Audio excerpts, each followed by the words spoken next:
Todos hemos escuchado algo relacionado con el origen de una nueva persona gracias a la unión de otros dos. A decir verdad, hay mucho más dentro de todo esto. La reproducción humana se da inicio a través de la unión de un gameto masculino con uno femenino. La fusión de estos gametos es conocida como cigoto, donde el núcleo de los gametos también son fusionados, con lo cual resulta que el cigoto posee un núcleo completo con 23 pares de determinantes genéticos, cromosomas. Esta célula posee el citoplasma y orgánulos del gameto femenino. Cuando este proceso es completado, el cigoto pasa por una etapa de mitosis, en la cual se originan una serie de células embrionarias, los blastómeros. A partir del momento de la concepción, el cigoto comienza a pasar por un proceso llamado embriogénesis. El proceso de embriogénesis comienza cuando se produce la fecundación. El espermatozoide se une al ovolema del ovocito secundario o gameto femenino. Se funden las membranas y las estructuras internas del espermatozoide. Entran en el citoplasma del ovocito. A continuación, el núcleo del espermatozoide se descondensa y forma el pronúcleo masculino del cigoto y se organiza el uso mitótico a partir del centrosoma espermático. Posteriormente, el flagelo se disuelve y las mitocondrias espermáticas son eliminadas, por lo que el individuo adulto tendrá solamente mitocondrias de origen materno. Existen enfermedades genéticas raras provocadas por el ADN mitocondrial paterno, que se dan tras la incorrecta eliminación de las mitocondrias paternas. Mitosis en la planta. Las mitocondrias y los cloroplastos tienen genoma de tipo bacteriano. La mitosis en las plantas es un proceso en el cual las células en las plantas se dividen y crean dos copias idénticas de sí mismas, las cuales se suelen referir como células hija. La mitosis completa, que produce células genéticamente idénticas, es el fundamento del crecimiento, de la reparación fisular y de la reproducción asexual. El ADN de las eucariotas se encuentra en forma de hebras lineales de ADN empaquetadas, cada hebra llamada cromosoma. La interfase. Durante esta fase las células se preparan para la mitosis.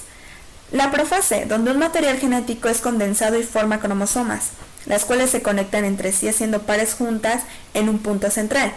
La metafase. Los centrosomas se mueven a diferentes partes de la célula. La anafase. Los pares de cromosomas se separan y la mitad de la pareja migra a un lado de la célula mientras que la otra mitad se mueve a la otra punta. La telofase. Los centrosomas se desintegran.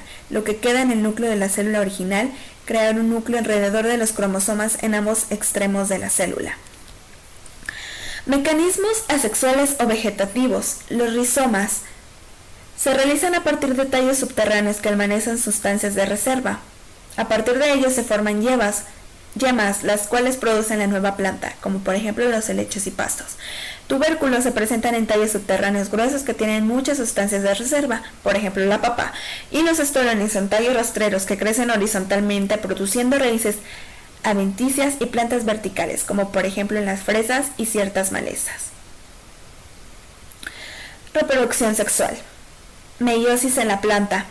Otra forma de división del material genético de un núcleo se denomina meiosis, y es un proceso realizado la división celular de los gametos. Es un proceso de división celular en el cual una célula diploide experimenta dos divisiones sucesivas con la capacidad de generar 4 células haploides.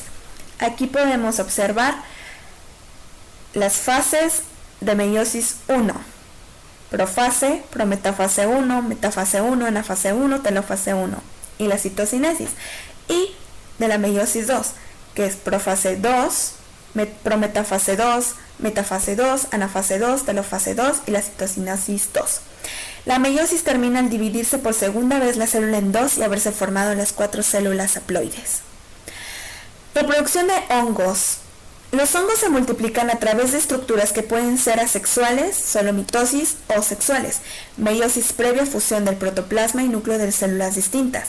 Las esporas de los hongos se producen esporangios, ya sea sexualmente o como resultado de un proceso de reproducción sexual. En este último caso, la producción de esporas es precedida por la meiosisde, las células de la cual se originan las esporas mismas. Las esporas producidas a continuación de la meiosis se denominan meiosporas. Como la misma especie del hongo es capaz de reproducirse tanto asexual como asexualmente. Las meiosporas tienen una capacidad de resistencia que les permite sobrevivir en las condiciones más adversas.